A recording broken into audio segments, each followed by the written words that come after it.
যে আপনি জীবনে টুর্নামেন্ট খেলেন নাই, রেস্ট করেন নাই, ঠিক আছে, আপনি এত বড় বড় কথা বলেন কেন? আমি আপনার 41 কিলো টুর্নামেন্টে চ্যাম্পিয়ন হয়েছি, 35 কিলো টুর্নামেন্টে চ্যাম্পিয়ন হয়েছি, 55 কিলো টুর্নামেন্টে চ্যাম্পিয়ন হয়েছি।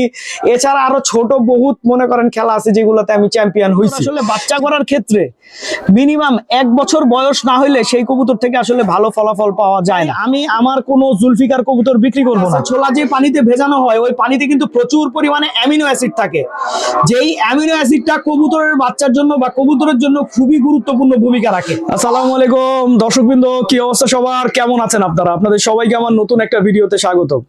দর্শকবৃন্দ, আমি এই জায়গাটায় কখনো বসে আসলে ভিডিও করি না, মাঝে মধ্যে লাইভ করি, কিন্তু কখনো ভিডিও করা আসলে হয় না।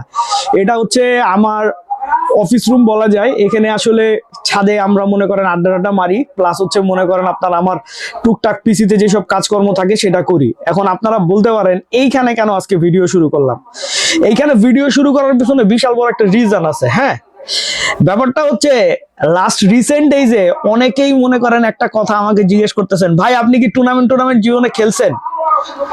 তো আমি আসলে তখন হাসলাম মনে মনে যে আপনি জীবনে টুর্নামেন্ট খেলেন নাই, রেস্ট করেন নাই, ঠিক আছে, আপনি এত বড় বড় কথা বলেন কেন? এখন ব্যাপারটা হচ্ছে ভাই, আপনারা যারা এই ধরনের কথাগুলো বলতেছেন এরা খুব রিসেন্ট ডেজে আমার ভিডিও দেখতেছেন, খুবই রিসেন্ট ডেজে। আগে আপনারা আমার ভিডিও দেখেন নাই, আপনারা আমার ইউটিউব চ্যানেল ঘাইটা দেখেন, আমার অনেক টুর্নামেন্টের ভিডিও আছে। এবং আমি আমার জীবনে এখন পর্যন্ত প্রায় 7টা না 8টা টুর্নামেন্ট খেলছি, এবং এই 7টা না 8টা টুর্নামেন্টের মধ্যে প্রায় সবগুলাই হচ্ছে 2 বছরের মধ্যে। আর এই 2 বছর হচ্ছে 2021 এবং 22 সাল, এই 2 বছর আমি টুর্নামেন্ট খেলছি, ঠিক আছে। তো এরপরে আসলে আমি আর কোনো টুর্নামেন্ট খেলি নাই। তো 2021 এবং 22 সাল এই 2টা বছর আমি যে কয়টা টুর্নামেন্ট খেলছি, আলহামদুলিল্লাহ প্রত্যেকটা টুর্নামেন্টে আমি চ্যাম্পিয়ন হয়েছি, ঠিক আছে, প্রত্যেকটা টুর্নামেন্টে চ্যাম্পিয়ন হয়েছি। আপনাদেরকে দেখাই, এই যে এখানে ওইসব টুর্নামেন্টের কিছু ট্রফি আছে, সব ট্রফি নাই, কিছু ট্রফি আছে, ঠিক আছে। যেমন এইটা হচ্ছে আমার সবচেয়ে ফেভারিট ট্রফি, ঠিক আছে। কেন ফেভারিট ট্রফি? কারণ হচ্ছে প্রথম যখন মনে করেন আমার প্রথম টুর্নামেন্ট যেটা, এই টুর্নামেন্টে আমি প্রথম সুপার চ্যাম্পিয়ন হয়েছিলাম, মানে হচ্ছে আপনার প্রথম চ্যাম্পিয়ন হয়েছিলাম, ঠিক আছে। তো এই কারণে এই ট্রফিটা আমার সবচাইতে বেশি পছন্দ। এছাড়াও আরো বহুত ট্রফি আছে। আমি আপনার 41 কিলো টুর্নামেন্টে চ্যাম্পিয়ন হয়েছি, 35 কিলো টুর্নামেন্টে চ্যাম্পিয়ন হয়েছি, 55 কিলো টুর্নামেন্টে চ্যাম্পিয়ন হয়েছি। এছাড়া আরো ছোট বহুত মনে করেন খেলা আছে যেগুলোতে আমি চ্যাম্পিয়ন হয়েছি। কিন্তু রিসেন্ট ডেজে আসলে আমি টুর্নামেন্ট খেলা ছেড়ে দিছি। আসলে সত্য কথা বলতে আমার টুর্নামেন্ট খেলতে খুব একটা ভালো লাগে না, কারণ আসলে যখন থেকে আমি প্রথম জীবনে গেম খেলছি, গেম খেলার পরে যেটা বুঝতে পারলাম যে টুর্নামেন্ট খেললে আপনার গেম খেলার যে অল সাইড পাল্লাটা সেটা আসলে প্রপার দেওয়া যায় না, বা প্রপার মনোযোগ থাকে না।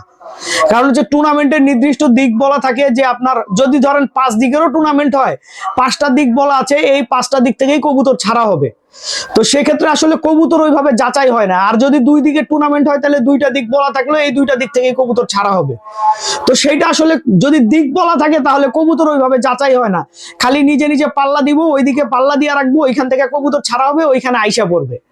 আর গেম হচ্ছে মনে করেন আপনার ওপেন সাইড, ঠিক আছে, যে কোনো জায়গা থেকে কবুতর ছাড়া হবে, আপনার কবুতর বাসায় আসতে হবে, শুধুমাত্র কিলোমিটার বলা থাকবে। তো গেম জিনিসটা অনেক ডিফিকাল্ট।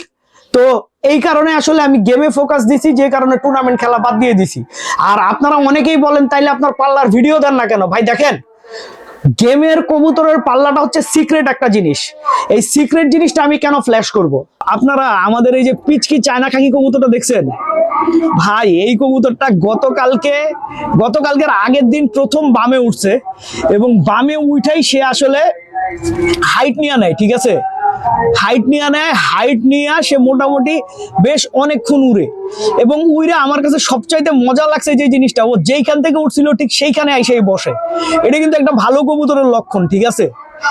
তো মাশাআল্লাহ এই কবুতরটা ঘর চিনে গেছে। এই যে বাচ্চাটা দেখতেছেন, এই বাচ্চাটা এখনো বাম পর্যন্ত যায় নাই, কিন্তু আমি ওরে কোনো চাপ দিতেছি না, ও একা একাই যাক। এই যে দেখেন পশম পরিবর্তন শুরু করছে, দেখছেন।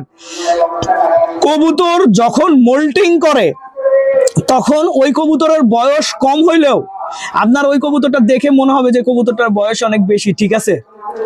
তার মানে একটা কালার আইসা পড়ে, বুঝেন নাই, একেবারে প্রপার কালার আইসা পড়ে। কিন্তু একটা কবুতর আসলে বাচ্চা করার ক্ষেত্রে মিনিমাম 1 বছর বয়স না হইলে সেই কবুতর থেকে আসলে ভালো ফলাফল পাওয়া যায় না। আর দ্বিতীয় কথা হচ্ছে যে আপনার রেসিং এর ক্ষেত্রেও বয়সটা 1 বছর হলে সবচাইতে বেটার হয়। হ্যাঁ, আপনাদেরকে এখন আমি আমার একটা জুলফিকার কবুতর দেখাইতেছি। আপনারা, আমি জানি না কতটুকু বোঝা যাইতেছে, কবুতরটা চোখের কালার দেখছেন ভাই, এত সুন্দর চোখ হইছে মাশাআল্লাহ। আমার আসলে জুলফিকার কবুতরের সবচাইতে যে জিনিসটা ভালো লাগে সেটা হচ্ছে কবুতরের চোখ, ঠিক আছে?